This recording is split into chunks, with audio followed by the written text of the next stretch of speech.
You may have heard of cold brew coffee. It's a big buzzword right now in the coffee industry. You go to any cafe and instead of asking for iced coffee, you'll probably be asking for cold brew coffee. So what is it? Basically, there are several ways to make cold brew coffee. The most common one being immersion, where you just basically take your cold water, you mix it with your ground coffee, stir it a few times over the course of 12 to 24 hours and let it sit in your refrigerator. So, oh, and of course you have to filter it afterwards too. So that's the most common way. Another really popular way is the slow drip method right here. You can see it going on. I'll give you a close-up in a minute, but this is the cold brewer, and it basically can drip. What I have it configured to right now is a drip per second, and this is cold water straight from my fridge. And I was on Facebook the other day and there was a comment. Somebody was talking about how they got some ridiculously overpriced cold brew coffee, and then somebody left a comment saying the whole cold brew coffee thing is a complete sham. And it had me thinking, well, this person might have a point. They got a lot of likes, and maybe it is a sham. Maybe it's just a bunch of baloney. So what I decided to do was this quick experiment. I have a Chemex here that I'm about to brew some coffee with 202 degree Fahrenheit temperature water. Same ratio is going on here. So we have the same amount of coffee per water. So the slow drip brewer is already in motion. I'm gonna let it sit in my fridge for 6 hours after I'm done. And then after I'm done brewing the coffee here with the Chemex, same ratio mind you, I'm going to put that in the fridge and just cool it off. So it's like we're using hot water to brew the coffee, and we're just going to chill it, and we're going to see if there's any difference in the results, how the coffee tastes. So I'm going to give you a close-up on kind of the experimental parameters I have going on here once again, or just at least what's going on with the brew process so you can see, and I'll see on the other end with my results. I'm going to do blind taste tests with multiple people. So here's a more close-up look at the cold brewer. You can already see we have some cold brewed coffee concentrate at the bottom, and you might be able to tell the little ripple effect in that middle chamber. That is the drip of the water, so it should be clocking in at about 1 drip per second. And that's just straight up cold water on the top. We've got a 12-to-1 coffee to water ratio. And here is a peek into the Chemex. I'll just let you see the scale here. So I've got 360 grams of coffee, or I'm sorry, 30 grams of coffee in there. 12-to-1 ratio is going to be 360 grams of water. So my water is heated to 202 degrees Fahrenheit. I'm just going to bloom the coffee as I normally would. And my pour over technique isn't great, I gotta say, but you'll forgive me for now. So I'm going to let this sit for about, I don't know, 30 seconds. A minute maybe. That's a pretty big range. You can see the gases are escaping.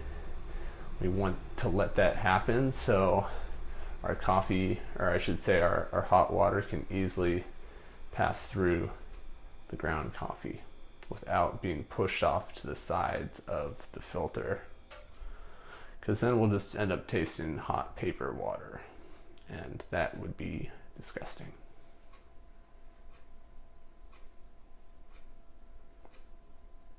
So you already heard the parameters. I don't need to show you the rest of the brew process, but I'm basically just gonna be pretty simple here, and once I get to 360 I'm gonna stop, and then I'll just let it filter down to the bottom, and once all the water has passed through,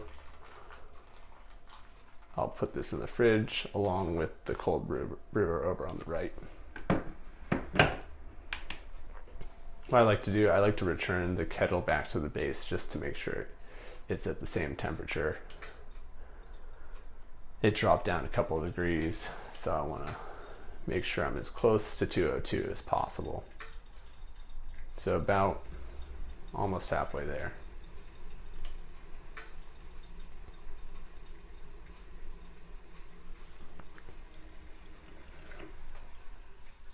All right, so I'm going to finish up this brew and then I'll see you at the results stage.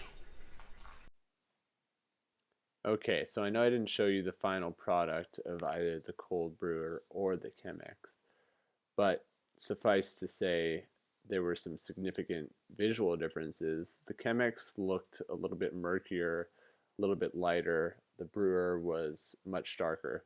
So I do have the results here in this spreadsheet. There were a total of 6 participants. I participated twice on 2 separate days and actually came up with different results.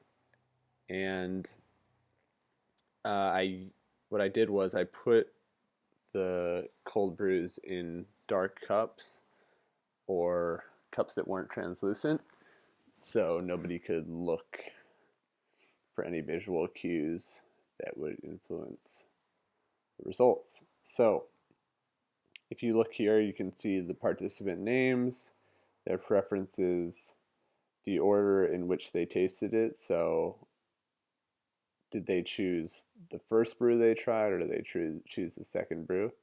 And then just some other notes, comments. And the results, unfortunately, were pretty inconclusive. 4 people, or I guess 4 times out of the 7 trials,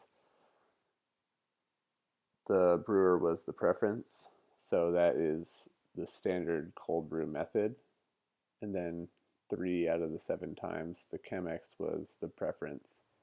And actually, the first time I tried it, I preferred the Chemex significantly more. Although, granted, it was the first one I tried. So, there could be a confound here, which is the tasting order. You see that 5 out of 7 times, and I'm not a statistician, but I think that is statistically significant. So that 5 out of 7 times, the first cup of cold brew was preferred, whereas 2 out of the 7 times the second one was preferred.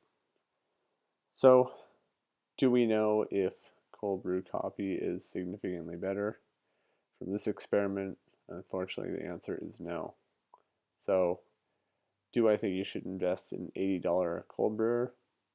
Probably not, because, I mean, one time I chose the Chemex, which was brewed with hot water, and then the other time I chose the brewer, which was brewed with cold water. So it could just have to do with the order that you taste your 2 coffees. I probably also need to find a better palate cleanser. I've been using water, so I should mention that everybody had a sip of water in between both tastes. So there you have it. Hopefully I can replicate this experiment in the future using the same variables. I unfortunately don't remember the grind setting I used, but I will keep all things constant again and hopefully get to test this on more people and with a different coffee that is hopefully more suitable for cold brew. I used Ritual's San Jose, which I recently reviewed, and will link in the description below. So thank you for watching, and feel free to share your comments or questions about cold brew coffee or just this experiment in general.